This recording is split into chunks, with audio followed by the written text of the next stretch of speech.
Swerve and Our Glory have defended their tag team championships for the first time, but are our tag team champions and the division as a whole getting enough spotlight at the moment? We're going to talk about this and more in today's episode of WrstlXtra. Stay tuned.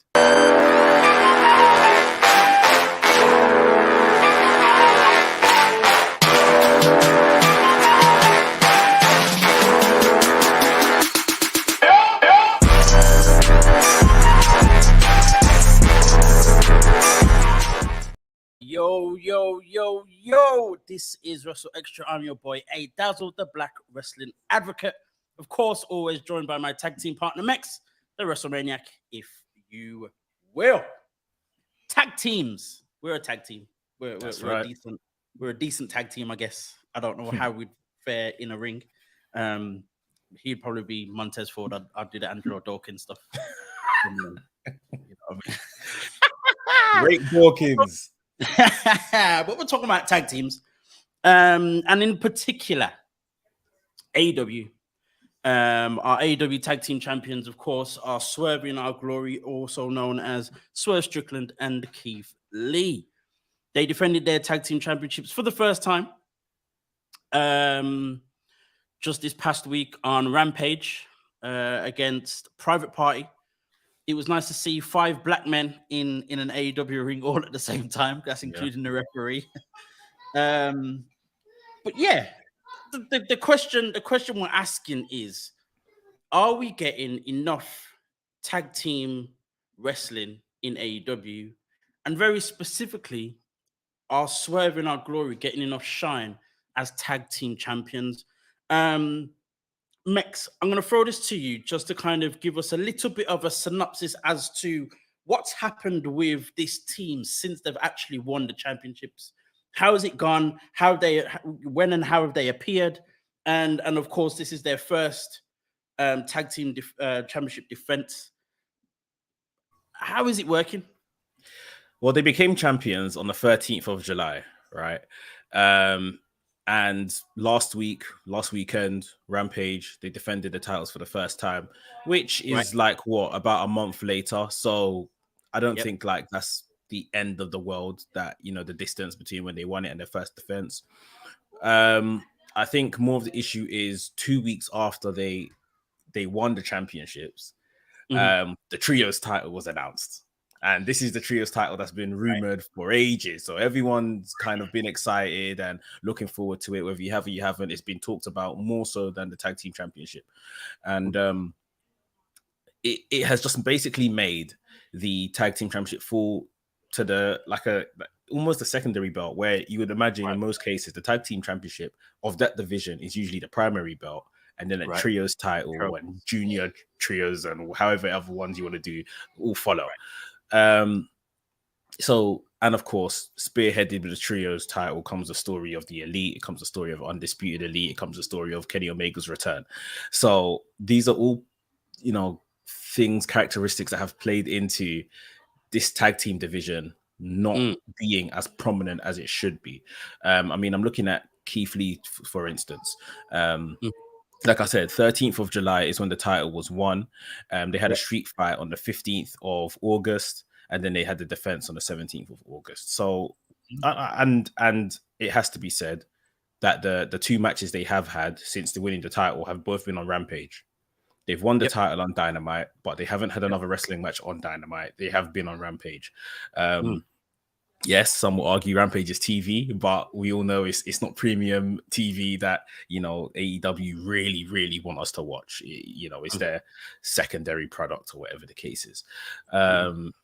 So they're not treating it as if this is something they really, you know, want us to invest in. It look right now, like I say, the trios is taking precedence over that. Furthermore, forget, you know, our stars are holding the championships. The rest of the division is just like, what's going on with that? The number one contenders, who have been number one contenders all year round, like FTR, like what are they doing? They are in the midst of like just some 6-man tag fodder with Wardlow, the TNT champion.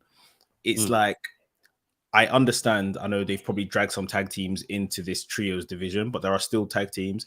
And this is a company that kind of made out that they're going to be, built on tag teams, and tag team wrestling is going to be a thing. Right. So basically, the long and short is they're kind of showing an inability to juggle the fact they've got a tag team division and a trios division and to spotlight them simultaneously, which is a bit of a shame.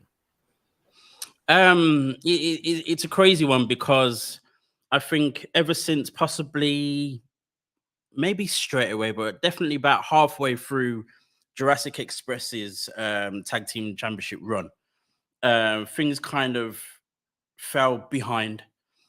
There were questions of how they were using tag teams and all the rest of it for quite a while because we've had the Lucha Brothers, we've had Proud and Powerful, who are not even together anymore. They never won championship, which is surreal to me because it was a big, massive thing when they signed and everyone, and they were literally the hottest tag team in the world at that time when they signed with AEW. And there've been others as well where they haven't capitalized on the tag teams as champions or defending the championship or going after the championships. I think even with the Acclaimed for me right now as well, like they're missing a trick.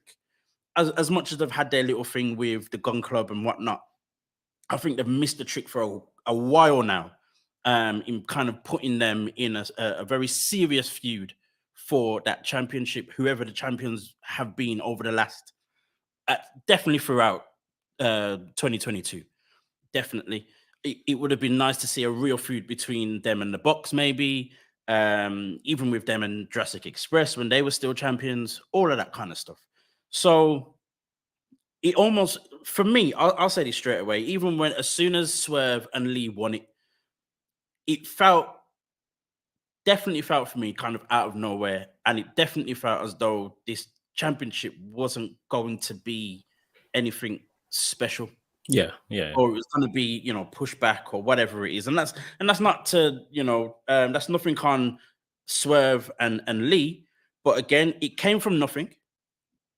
And there was no real backstory to it and no real build up to it and all that kind of stuff. So it kind of felt a little lackluster. The manner it was done, the next video that we made the week after, I think it was our Keith Lee and Swerve transitional champions. Right. And that's how it felt. And that's what everyone was feeling and expecting FTR to come, as you mentioned earlier, expect FTR to come in and take it from them. And yet that's not happening, or there's been no dialogue between them. I mean, even when they faced Private Party on Rampage and the build up to that, I think they had a little thing on Dynamite before that, was, we're facing the 5th place tag team. Like they made that a point. So what happened to the other 4? Why are the other 4 not coming for them? Why are the other 4 not kind of showing that they're there as well? It's a little, it's worrying. It's a little surreal. And as you said, they won the championships on the 13th of July. And a month later is their first defense. And the matches that they've had do not coincide with the other at all in any way, shape, or form. It's not like they had this match against Tony Nese and Josh Woods, and then face them again the following week or something like that for the championships. That was just that was it. Done. End of. And then Private Party just kind of decided to show their face and say, I want you. Private Party that aren't even ranked. Surely they're not ranked. I mean, the rankings probably at this point, it's pointless mentioning them. They mean next to nothing at this point. I think they're secretly getting rid of them because they're not following them. But yeah, Private Party came out of nowhere, just like you're saying, to challenge them on Rampage. Good match. Good to see Private Party, but like, what's going to happen. There's no chance Private Party are winning. And as you said, this whole thing, let's not pretend that it's not an actual thing where, when wrestlers are constantly on Rampage, they are secondary. They are kind of like, and which isn't the end of the world. Again, it's TV. They're getting some TV time. Of course they are. But as champions, you're thinking, if we look back at the other tag team champions that they've had, they were all on Dynamite often, regularly. You can possibly argue Jurassic Express, I can't remember. But the Bucks, of course, they're going to be on Dynamite. Of course, they're going to be on Dynamite. FTR before and others, Omega and Hangman. I mean, there was no Rampage then, really, but still. The Lucha Bros, they were as well. Yep, they were as well. So, and then we've got this whole trios thing now. Now, I completely understand that, we've been waiting, people have been waiting for this thing for a very long time. And you need to have something in order to make a big deal of it and to make it mean something. So the whole trios thing coinciding with Kenny Omega's return, we all knew that was going to happen. So that's a big deal. That's a big deal. So maybe the tag team championships have to take a backseat. There's no other way of it working. But at the same time, there is still a way for you to keep that championship still alive. You know what I mean? It's fine that all eyes are on these trios because it's new. But I still think that there could still be more done with the tag team. AEW are not lacking in tag teams. It's as simple as that. Whoever's involved, whichever tag teams are involved in the trios thing, there's still 6-7 other teams. You know what I mean? Or those that have been knocked out already that could be part of this tag team division or breathing down Swerve and Lee's neck. But it's just not happening. And I struggle to figure out why, but it kind of seems to be this thing at the moment for me where AEW are struggling in general to kind of make sense of everything. It's like they put their attention on one thing, everything else kind of falls by the wayside and they don't know what to do. We mentioned Wardlow and FTR. Wardlow's the TNT champion. Got this thing with Jay Lethal. Yeah, FTR are getting involved as they've got this whole big thing as the hottest tag team in the business at the moment. And then they want to do a 6-man tag All Out. Huh? Even that has been sorted out before whatever the tag team champions are doing at the pay-per-view. Right. A friend, Elijah, he said to me last week when I was kind of making this sentiment known online, he said, right now, AEW are a one-belt company. The trios title is all that matters right now. Even the championship stuff around, Punk and Moxley, it's like, okay, that's playing out. It's playing out on TV more so than leading to a pay-per-view, which no one knows what that's about. Maybe this Wednesday will be more telling. But right now, they're a one-belt company.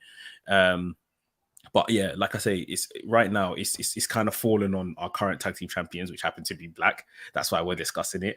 But like I say, more so for me, just from a wrestling point of view, like what the hell are you doing with FTR? Confirmed, these are the best tag team right now. Like, so why aren't they in something prominent leading into like your biggest pay-per-view of the year? Like, it really makes no sense to me. And I just don't know what the struggle. Like, it's like we talked about they brought in a TBS championship and it's like they dropped the ball on the women's title. So you brought in the trios and you put the ball on the tag team. It's like if you can't sort this out, stop signing people, sort out one championship before you can, you start kind of exploring others. And again, these are problems that we have seen in insert whatever wrestling company in the world. Right. No one is exempt from this. So this isn't picking on them. It's just their season. But obviously right now it's just unfortunate. And like I say, leading into, one of the biggest shows of the year makes little sense. And that's the difficult part of it. It's that it's leading up to All Out, or especially with this, the TNT championship and Wardlow and FTR. Mixing it with Jay Lethal, Sanjay Dutt, and Satnam Singh at your biggest pay-per-view of the year, the hottest tag team in the world, then your TNT champion, who people have been waiting to be TNT champion for God knows how long, finally gets it. And then you're putting them three together with Jay Lethal, Sanjay Dutt, who hasn't wrestled in how many years, and the greenest of green guys in Satnam Singh. The Green Giant. the green giant, 1 in a billion green giant. Like it makes no sense. And then on top of that, as this whole discussion is about, really is the casualty as well is with the trios thing is Swerve and Lee. Now we've been waiting, when Swerve first came, when Lee first came, we were talking about them being champions, whether it be world champion, TNT champion, whatever it is. No one expected tag team championships at all for a very, up until very recently or just before they won it, maybe. So for them to be tag team champions, we were like, oh, okay, they care about these two, and they're going to put a championship on them and, probably help to elevate them afterwards. And it hasn't really done that. It's like they're just holding on to it just to hold on to its sake, just filling a gap. It doesn't even feel like they're transitional champions. It almost feels like transitional champions are usually short term. Yeah. These are like long term transitional champions. Like, that makes no sense to me. It's just someone to hold the belt, put on good matches whilst against the fodder, like Josh Woods and Tony Nese, Private Party, probably Gun Club, literally the fodder, whilst they tell their big trio story. And then, once they decide what they're going to do with the tag team division, they're going to literally take the belts off them straight away, give it to FTR and tell whatever story with FTR. So this is transitional. Like you said, it's probably like a long-term transition. But yeah, I think it's disappointing as well. Just in terms of these guys. Okay, you'll advertise them, you'll give them a little segment on Dynamite, but their match is happening on Rampage, and then you'll have them have a celebration for winning the title on Dynamite, and then their following match is on Rampage. I know we need to fill Rampage and stuff as well, but at least can the champions have the reverence of at least being put on the main show? Like, because you're not doing this to everyone else, like. And even with that though, like, if their opponents were a lot more credible, or if there was a not even just credible, but even if there was some kind of story behind or a build up behind this match, them being then the main event on Rampage wouldn't be so bad. It's like, we've been waiting for this. It's the main event on Rampage. All right, cool. I don't mind the tag team championship being the main event on Rampage. But furthermore, they weren't the main event on Rampage. Exactly. That's Rampage opened the show with Cesaro, the Ring of Honor champion, because all of a sudden they care about the Ring of Honor championship when Gresham doesn't have it. And then, they were stuck somewhere in the mid card facing Private Party. And then the main event was the trios semi-final match or whatever it was, which it wasn't a better match than the match that these men put on in the middle of the card. So this is it. There's just little to no respect for that title right now. Yeah, and like I said, it's fine that the trios is taking precedent right now. It's a new thing. We need to build up. That's the one thing that they're doing correctly. They need to build it up. They need to make a song and dance about it for a time, which is fine. So that match being the main event makes sense in terms of the quality of the match. Of course, it wasn't as good as, but yeah, there is still more than enough space, time, and effort that could be put in to the tag team championship while this thing's going on, while you're still putting so much effort into this other thing as well, into the trios championship. So I just don't understand and don't get. I mean, I don't know exactly who's 1 to 4 in this ranking at the moment. I know FTR is number 1, but I don't know who's after that. It doesn't matter. It kind of doesn't matter. It never has. Well, it kind of did for like 2 months, but. You've got, as I mentioned before, you've got the Acclaimed. I mean, let's mix up the Acclaimed with Swerve, and that in itself should give us something to care about. I mean, the kind of back and forth on the mic that they'd probably have, and all that kind of stuff. The Acclaimed have been doing great work for a number of months now, and the crowd are behind them in a massive way. Pull the trigger, man. Let's see the Acclaimed and Swerve and Lee. Even at All Out, I think even that is possibly the biggest match you'd probably get at the moment within the tag team division. Because everyone else, as you said, is in the trios, the Lucha Brothers. You've got the Bucks, even Aussie Open, if you wanted to throw them in there and all that kind of stuff. So that's probably the biggest match you could probably have. Will we get that? I doubt it, because they'll probably end up facing the Gun Club. I hope not. I'm tired of Gun Club and You know Acclaimed, what I mean? even It's as gonna be good as Acclaimed are. But Gun Club and Ethan Page against the Acclaimed and Billy Gunn. That's what's gonna happen. no, please don't. Oh God, we could go into this whole thing with Stokely, but let's not go there for the third week. Jeez, let's not go there for the third week. It's shocking. Shocking is the word.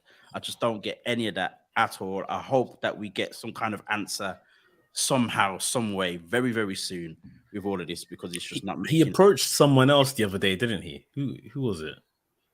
Was he? I Because I know think after Ethan Page, I'm sure there's been someone else he's approached since. I can't remember who it is. There's definitely been someone post Ethan Page. No way. I mean, so we've had Lee Moriarty, Ethan Page, and now the Gun Club have definitely signed, and there was someone else in between. Oh, I think it's the Gun Club. That's what I'm thinking of. Okay. Yeah. The Gun Club. Yeah. But even still, I'm just like those four, and he's still next to Jade. Just make it make sense very quickly, because I'm so confused by this whole thing right now. I don't like it. I don't either. It's not making any sense. Moving on a little bit, but we're still kind of keeping it. I like to do these little segues. There's a little link here. We're talking about Swerve, but now we're talking about the group that he used to be with. Hit Row. Hit Row made their return, of course, to SmackDown 2 weeks ago now. And there have been, I guess, a bit of a mixed bag of reactions. Mainly, everyone's happy to see them, glad they're back, happy for them. But we've had that kind of, they're not the same without Swerve and blah, blah, blah. But a lot of people didn't know that they were Hit Row before Swerve was put with the team. I think I've even seen tweets asking who would be a good leader for Hit Row. Yeah. That's the talk online, yeah. Yeah. So 2 questions then. Is this thing working, or how will it work moving forward? And do they need a leader? I think for what it is, it's working, and that's the problem. I think people think that Hit Row are meant to be like Evolution, like Hit Row are meant to be like Undisputed Era. Like they're just meant to be, in my opinion, some mid-card tag team faction. Right. I think at least to start off with, that's where they're supposed to be. Right. So do they work as to where they are? Yes, 100%. I think so. Do we like it? Am I enjoying it? I was happy to see them back. I thought the Cypher last week on SmackDown was horrendous. I don't want to see that again. I said when they done the one in NXT with Swerve, I said that was horrendous as well. I just don't need to see it. Like I don't think it does anything for them, and they're very long-winded segments that is not forwarding anything. It's like they've just cut a deal in their WWE contract where they can rap on TV every other week or something like that. It's almost like that. And I know it's part of the gimmick, but just do other stuff within the music. Like remember in NXT, they used to cut promos in the studio or something. Right. I beg, just don't come and rap on TV. I don't need it. I think the camera doing all of this. I beg, please don't do that. I don't need it. But yeah, I think they are very good. Like every group does, they need someone to kind of step forward and be the mouthpiece and be the one that dictates things in the group. I would probably like Top Dollar to take up that position. But yeah, I think they're meant to be where they're meant to be, even in terms of their trajectory as wrestlers. Like they are all young wrestlers, still, somewhat inexperienced or a couple years under their belt, if that. Like, just give them time. Like, I feel just because Swerve was in there before, people say, yeah, they need a front man and this, that, and the other. To be honest, they never really had a super long extended run when Swerve was there before they got moved up and then torn to pieces anyway. So yeah, Swerve was just the most popular when added to the group. But yeah, let's see what these guys can do. I'm sure they'll be booked better than they were when they previously came up and were on SmackDown. And just keep them ticking over until there might be some something of a real value or story to put them in and see if the crowd takes to them, and that's how you move up the card. The fact they're a tag team, they're never gonna be really and truly like main event segment people. So I feel, yeah, just take them for what they are. They're just another act in the mid card for now.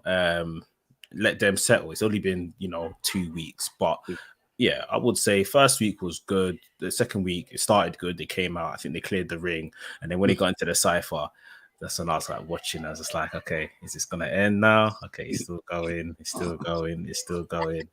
Yeah. So for me personally, less of that. I just need to see them come out, bully people up, spit a couple bars, but they're promo bars, rather than music bars, and then just beat a team and go. That's it. That's all I need them for. So yeah.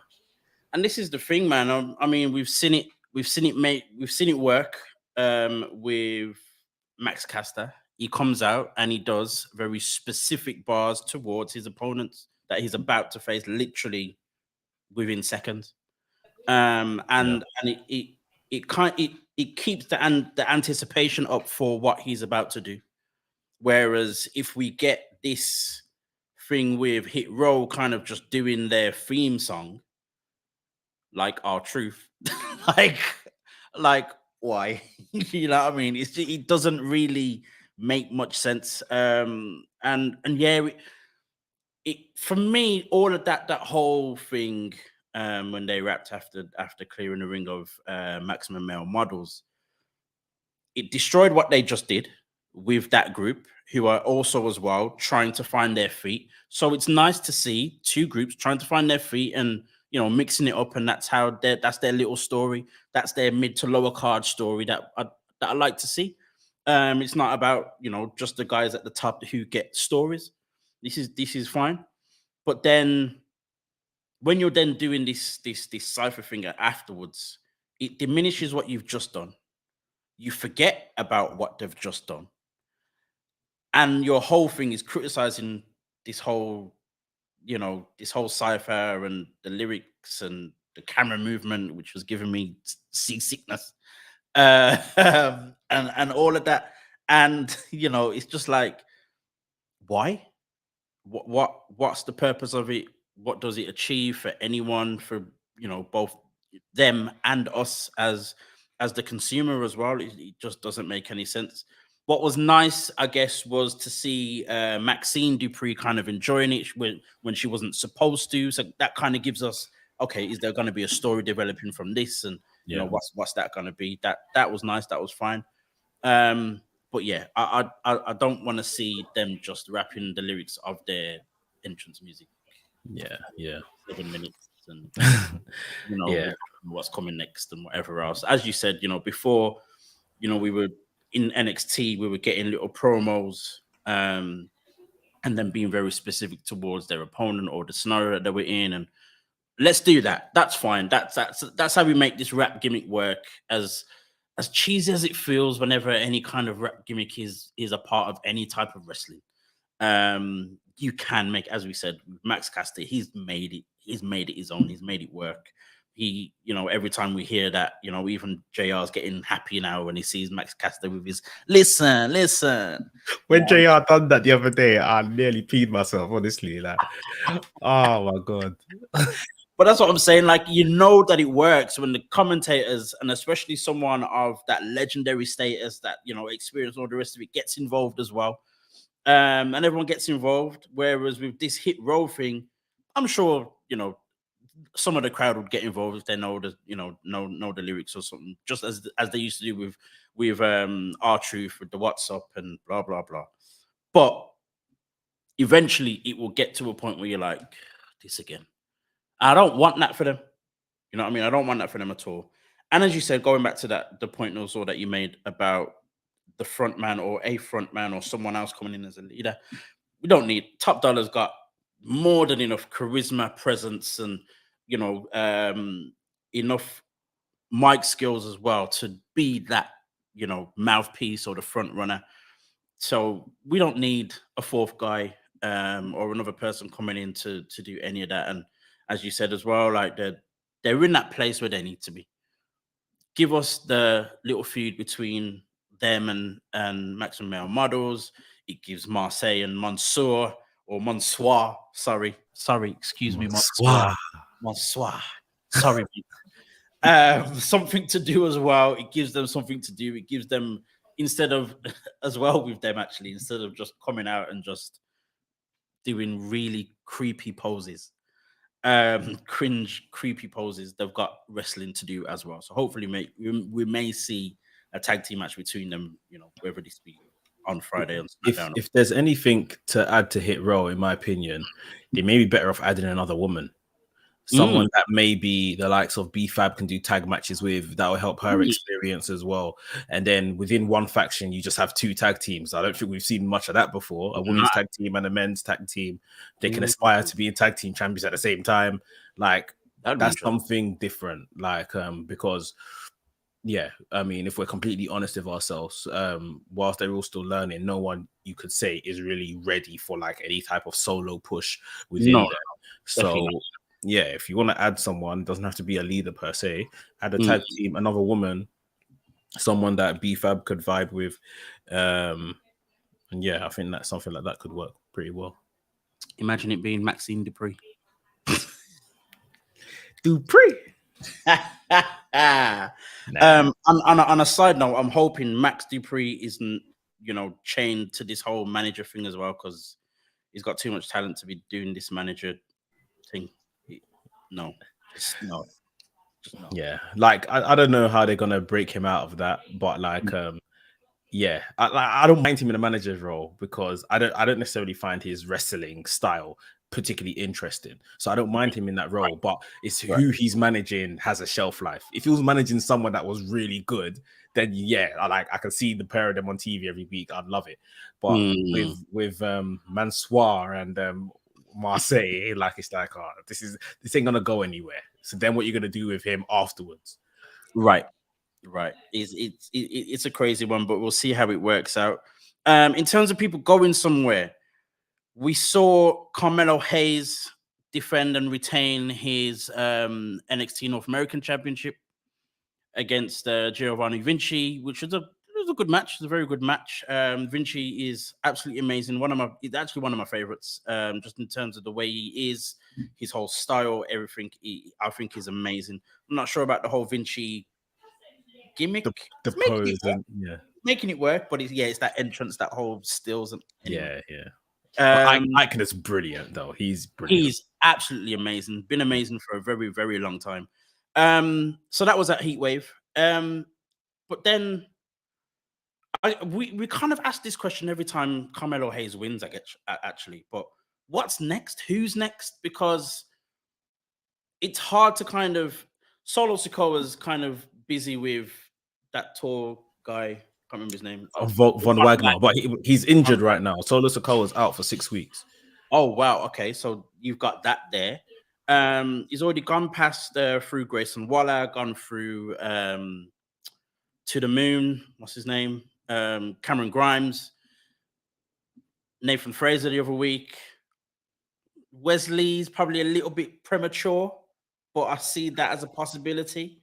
But what's next for Carmelo Hayes? How does he? I think the question more so for me is, how does he continue his streak, but still manage to elevate himself? Because I feel like he's just on this even keel right now, and it's a little worrying. It's going to go down rather than go up. How do we make that happen?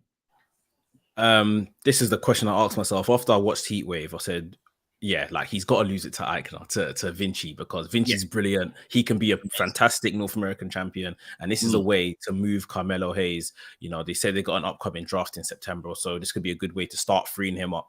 Maybe feed him to Bron Breakker once or whatever, if he's not going to win it, and then move him up, because the guy's ready. The guy is more than ready.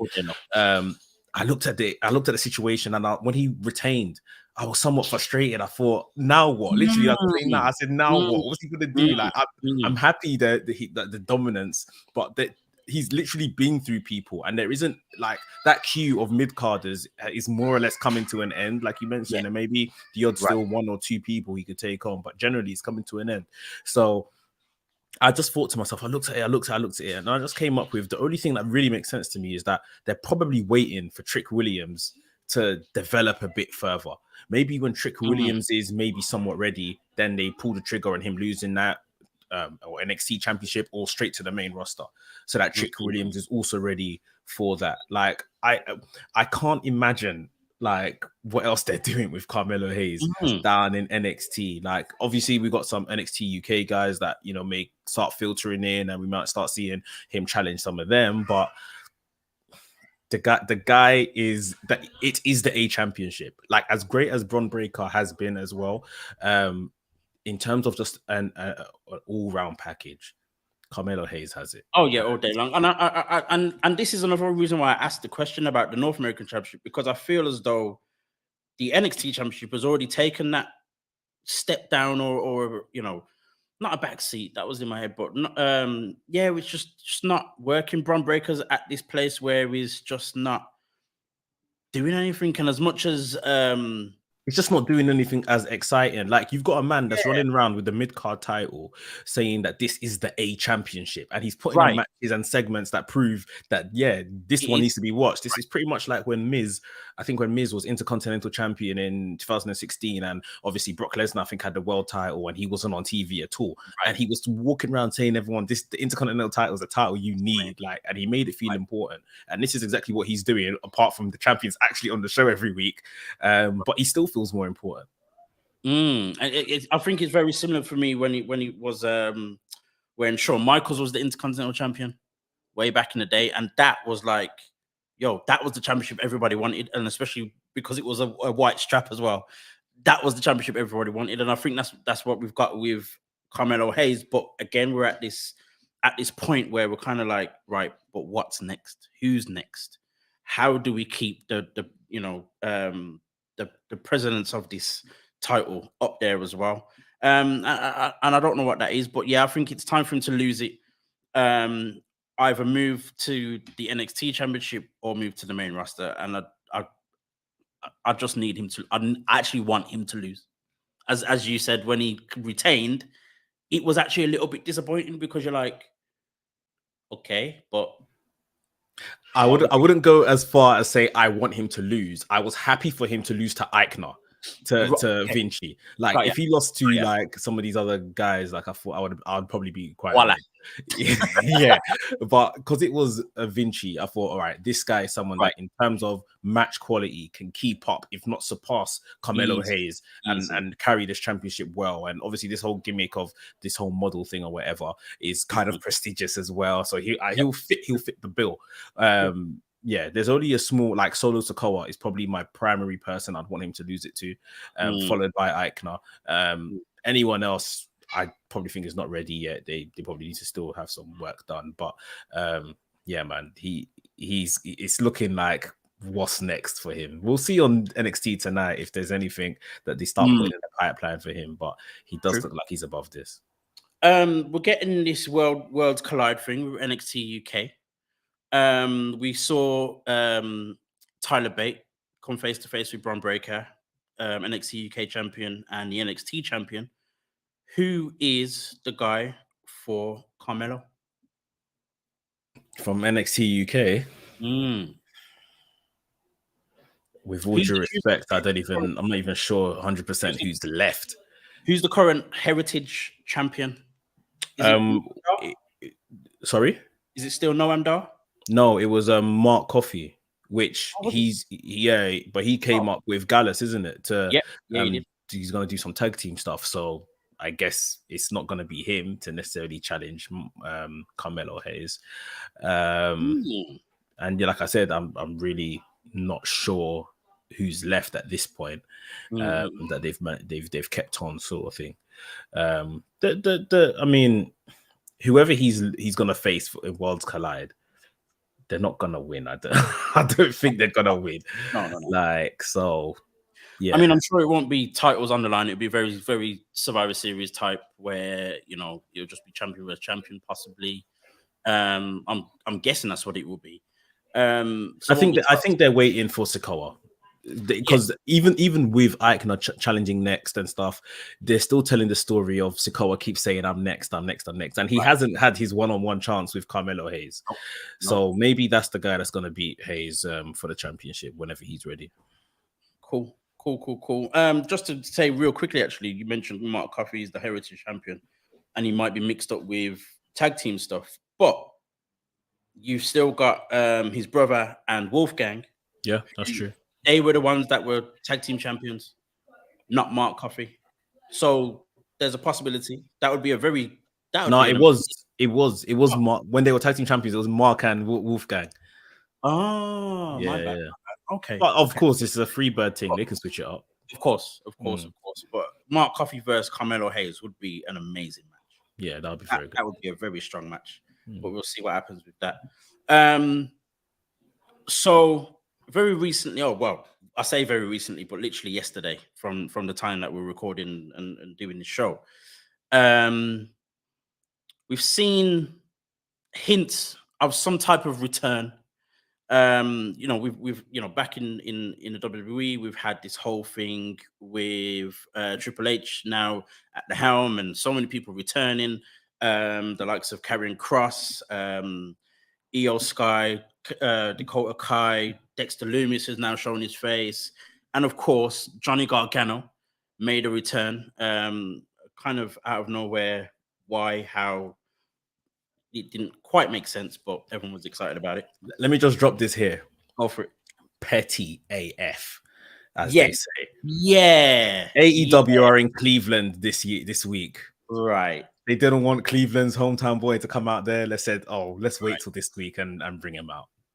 That's it. It's very petty, but these both sides have been being all petty all year. So yeah, it's what they do. It's what they do. It's, I guess, to a point, it's what keeps us entertained, or at least something to talk about more than anything else. Exactly. Yeah.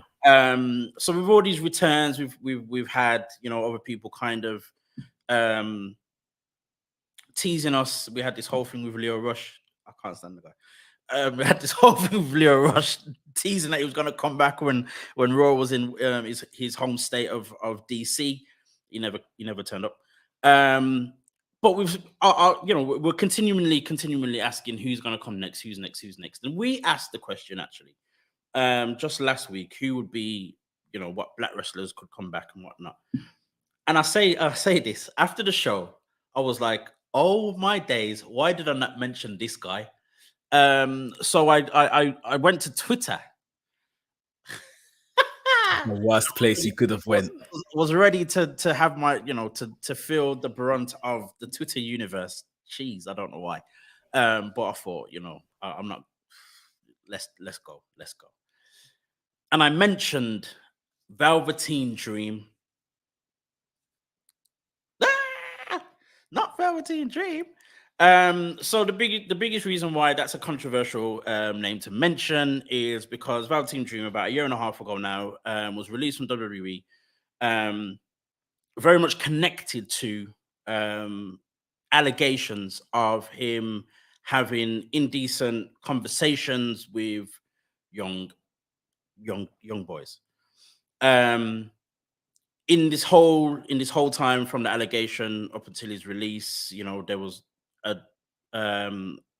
inside investigation done by WWE, who found nothing untoward, but that's what they told us. We don't know. There was no court case, there was no legal, no official legal action, all that kind of thing. But then they let him go a year and a half ago. As I said, he's been very quiet, said nothing.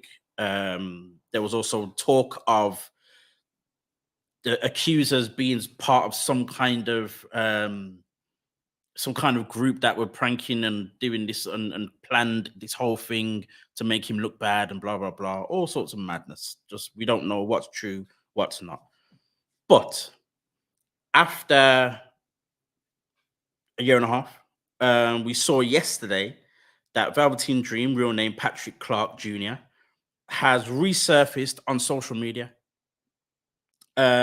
talking this talk of, bring back Velveteen Dream. I'll read his little caption. It says, "I know there is a heaven." And when he's saying "I," it's spelled like I as in EYE. I know there is a heaven. I know there is a hell. Listen to me, people. I've got a story to tell. And there was a hashtag in there, bring back Velveteen Dream or something along those lines. It's interesting. This is very, very interesting. In terms of like on his post on Instagram, it's actually mostly very positive response. People saying we miss you, we want you back, blah blah blah. But we also know that with someone who's had that type of allegation towards them, many people were convinced it was real, it was true. Some people not surprised based on the type of character and what that he put out there. It's also gonna get a very mixed reaction. I've already seen, even before he even posted his own stuff, people asking, if Triple H brought back Velveteen Dream, would it be, a good idea? Would it be a bad move? What do you think yourself? Do we bring back Velveteen Dream, or do we just leave it? Because I'll say this quickly before you answer.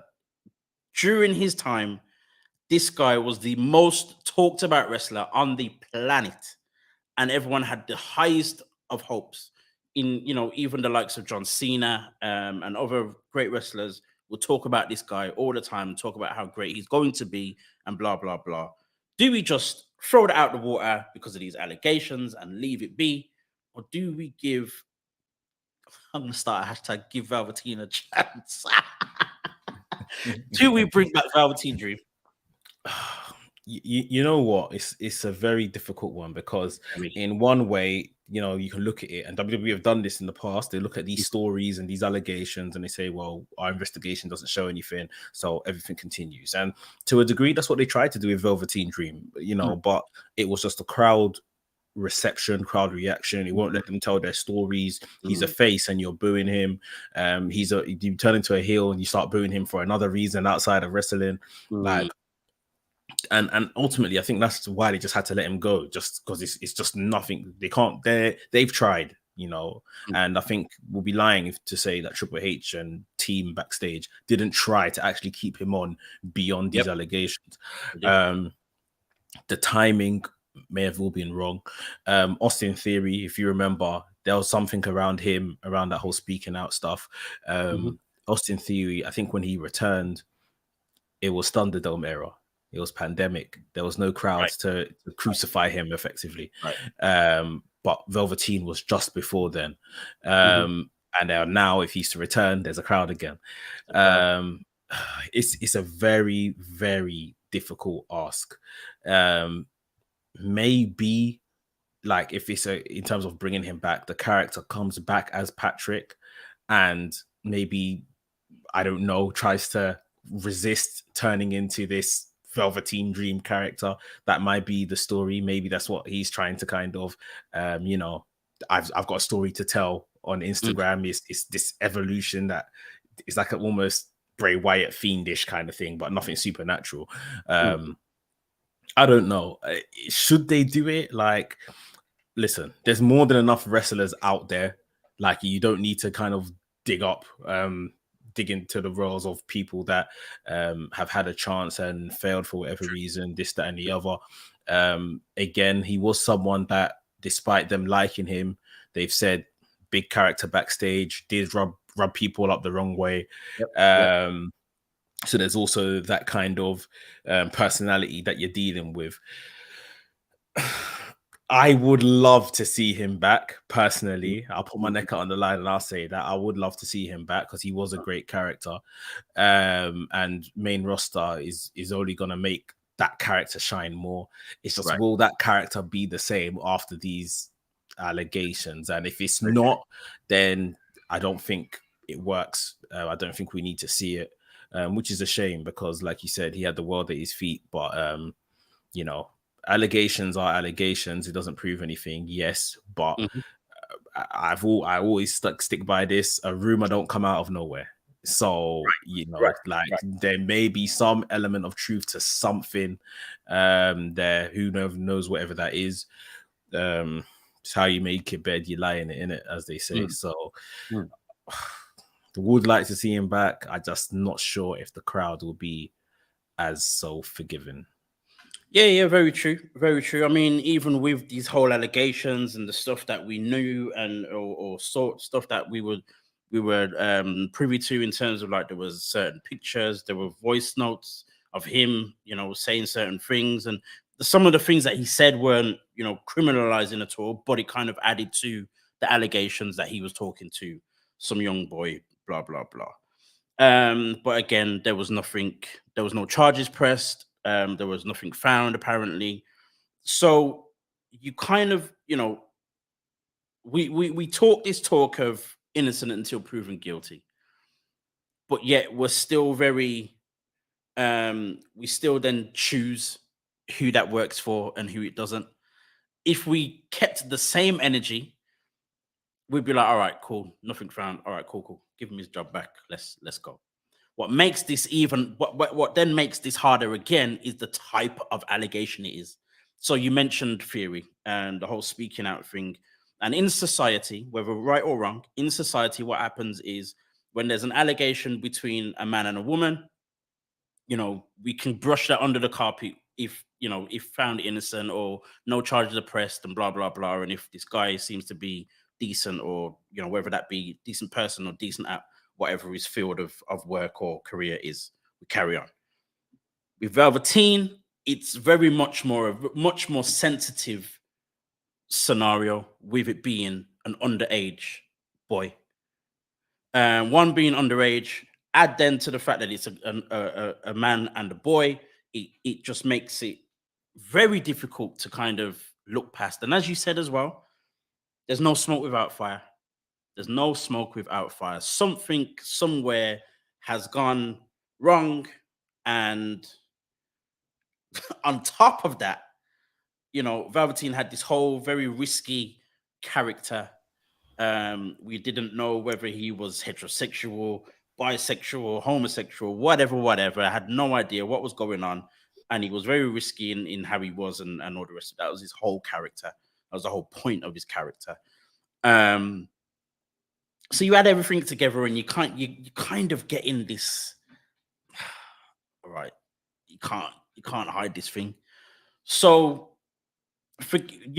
unfortunately, we can't forget all of that while still trying to remember just how great he was in the ring with a mic, on stage, all of that kind of stuff, promos and whatnot, playing his whole playing kayfabe like literally 24/7.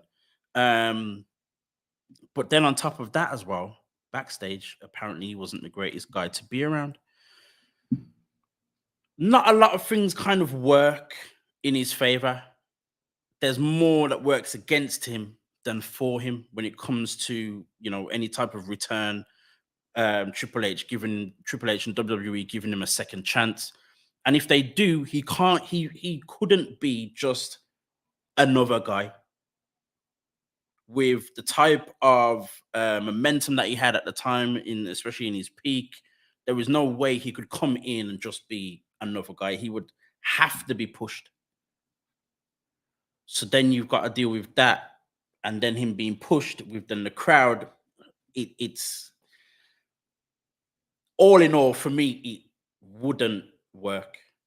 I don't want to say that. I would rather see him back and, he's able to do his thing. And, I don't want to waste the potential that he had and the ability and all the rest of it. But if we're going to be very honest and real and look at every part of it, I don't see it working. And as you said, before he got released, there was this last little run for him in NXT that just didn't work. And I don't think a year and a half is enough for people to forget or forgive, or in the grand scheme of things, with everything that's happened. So yeah, it isn't. And yeah, like I said, we're not starving for wrestlers. No, a new wrestler is born every day. Like there's tons everywhere. There's tons of unsigned talent. There's tons of signed talent that can fill those spaces. So yeah, he's had his chance. Obviously, whatever happened has happened. It would be nice to see him back and see that character, all in its glory. Imagine that Velveteen extravagant entrance on the WrestleMania stage one day. Would have Right. been brilliant. But if this is it, it's happened, it's done, and we move on. It's a shame. You know, we continue. Oh, it's difficult to take, man, because I was so invested in that guy, in everything that he was doing, what he was doing in the ring, the way he kind of brought back almost this old school flavor, mixed then with the risky, which was the new school, a more modern take on life, I guess. The gimmick was fantastic. Just And the way he lived it, like you said, down to a T. It was Mm. Undertaker-esque the way he lived that gimmick. Right. The gimmick was fantastic. And only him, it's not even a gimmick you can kind of do and change A, B, and C and give it to someone else. Right. He embodied it. He was everything to do with that gimmick. It was his. So yeah. Literally was his gimmick. I remember there being a story of when he first kind of debuted after being signed. They gave him this whole kind of all-American almost type of thing, and you know, MAGA gimmick, make American great again. I mean, I kind of think he was kind of on that, but at the same time, it just didn't work. And then he was given, or I think he, I think he kind of was given space to do his own thing.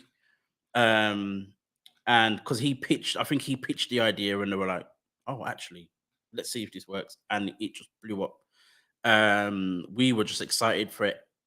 Every single takeover that he would, you know, and who would be against, and what the attire would be, and the promos leading up to it, and the guy was just, or is just, so sound in his mind in terms of what pro wrestling is.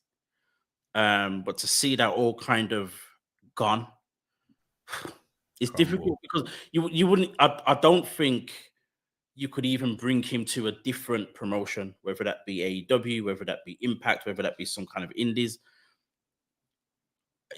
He's done. He's done. It's that's the sad fact. The gimmick is so grand.